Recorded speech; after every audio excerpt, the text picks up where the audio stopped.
حبيبه محمد وآله وأصحابه أجمعين أما بعد قال الله تبارك وتعالى فأعوذ بالله من الشيطان الرجيم بسم الله الرحمن الرحيم اقرأ وربك الأكرم الذي علم بالقلم علم الإنسان ما لم يعلم وقال رسول الله صلى الله عليه وسلم اطلب العلم من المهد إلى اللحد صدق الله العظيم پگھلنا علم کے خاطر مثال شمع زیبا ہے پگھلنا علم کے خاطر مثال شمع زیبا ہے بغیر اس کے نہیں پہچان سکتے ہم خدا کیا ہے اگر ہوتا زمانے میں حصول علم بے محنت اگر ہوتا زمانے میں حصول علم بے محنت تو ساری ہی کتابیں ایک جاہل دھو کے پی لیتا برادران اسلام اور ملت اسلامیہ کے جانبازوں ہندوستان ہمیشہ اسلامی تعلیم و تربیت تہذیب و تمدن دعوت و تبلیغ اشاعت القرآن و سنت کا گہوارہ رہا ہے اس ملک میں جب بھی دین مدین کی روحانی شکلوں کو مسخ کرنے کی سازش رچی گئی اور روح اسلام کو کھوکھلا کرنے کی کوشش کی گئی تو ان حالات کو دیکھ کر سب سے پہلے اہل اللہ علماء دین کی قلوب بے چین ہوئے جنہوں نے دنیا کو انسانیت کا پیام وفا کا پیغام یقین محکم کی دعوت اور عمل پیغام کی ندا دی جن مقدس ہستیوں کو دنیا اسلام ان آداب و القاب سے پکارتی ہے قاسم العلوم والخیرات حضرت مولانا قاسم نانوتوی رحمۃ اللہ علیہ بانی دارالعلوم دیوبند داعی اللہ حضرت مولانا الیاس صاحب کاندلوی رحمۃ اللہ علیہ مرکز دعوت و تبلیغ حضرت نظام الدین نئی دہلی ان جیسی مقدس ہستیوں اور جبال العلوم والفنون نے دنیا کی گوشے گوشے چپے چپے میں مکاتب مدارس مراکز مساجد اور خانقاہوں کا ایسا پائیدار جال بچھایا اور تعلیم و تربیت کا ایسا بیج ڈالا جو مٹائے نہ مٹ سکے اور پوری ملت اسلامیہ ان کے انوار و برکات سے سیراب ہو رہی ہے حضرات کی لگائے ہوئے تناور درختوں کا سایہ اتنا دراز ہوا کہ بہت سے کفرستان چمنستان محمد کی باغ ہو گئے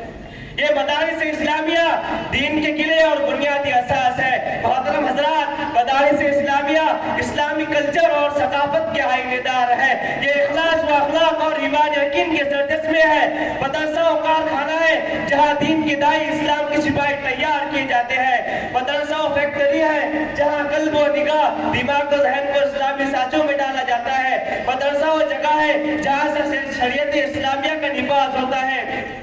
مدرسے میں پڑھنے والے دہشت گرد نہیں ہوتے بلکہ مدارس میں تعلیم و تربیت پا کر امام القائدین حضرت مولانا قاسم نانوتوی رحمۃ اللہ علیہ حضرت مولانا رشید احمد گنگوئی فخر المحدثین حضرت علامہ انور شاہ کشمیری مفکر و مدبر حضرت مولانا اشرف علی تھانوی مولانا مناظر حسن گیلانی مولانا حسین احمد مدنی اور مولانا ابوالکلام آزاد جیسی شخصیت پیدا ہوئی ہے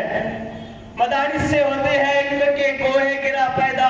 مدارس سے ہوتے ہیں علم کے کوہ گرا پیدا مدارس سے ہوئے ملک و دین کے پاس پا پیدا مدارس ہے اسلام و امن و صلح کے کل گہوارے مدارس ہے اسلام و امن و صلح کے کل گہوارے مدارس سے ہوتے ہیں ملت کے سچے باغ با پیدا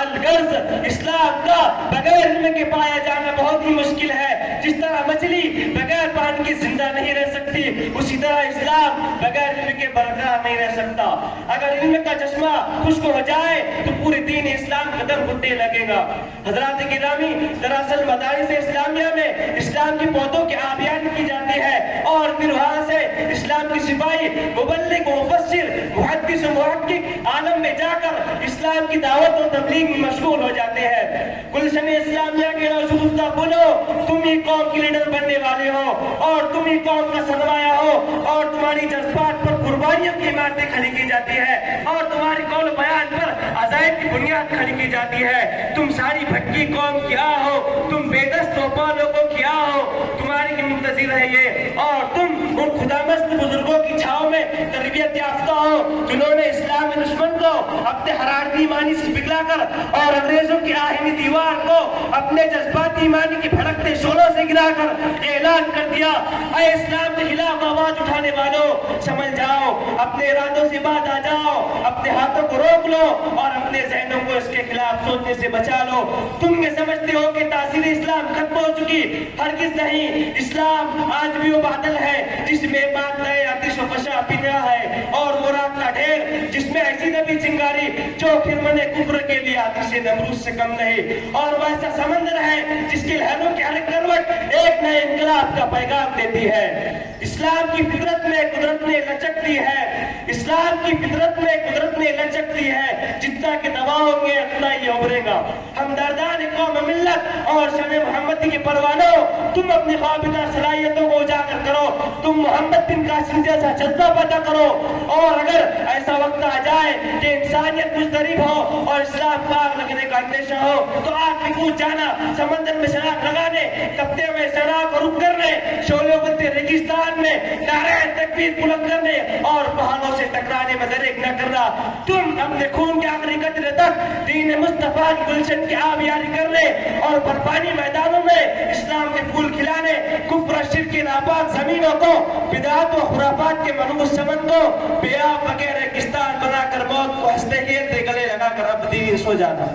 آخر میں اللہ سے دعا ہے کہ اللہ ہمیں اپنے دست غیب سے ابو ذر کا تقوی، حضرت عمر کی شجاعت، حضرت علی کی قوت بازو، حضرت خالد کی تلوار اور محمد بن قاسم جیسا حوصلہ عطا فرمائے، آمین۔ سبق پڑھ پھر صداقت کا، شجاعت کا، عدالت کا، سبق پڑھ پھر صداقت کا، شجاعت کا، عدالت کا، لیا جائے گا تجھ سے کام دنیا کی امامت کا۔ یہ ملت منتظر ہے پھر نئی شیراز بندی کی، یہ ملت منتظر ہے پھر نئی شیراز بندی کی، زمانہ منتظر ہے آج پھر تیری قیادت کا۔ وآخر دعوانا الحمدللہ رب العالمین۔ السلام علیکم ورحمۃ اللہ وبرکاتہ۔ ماشاء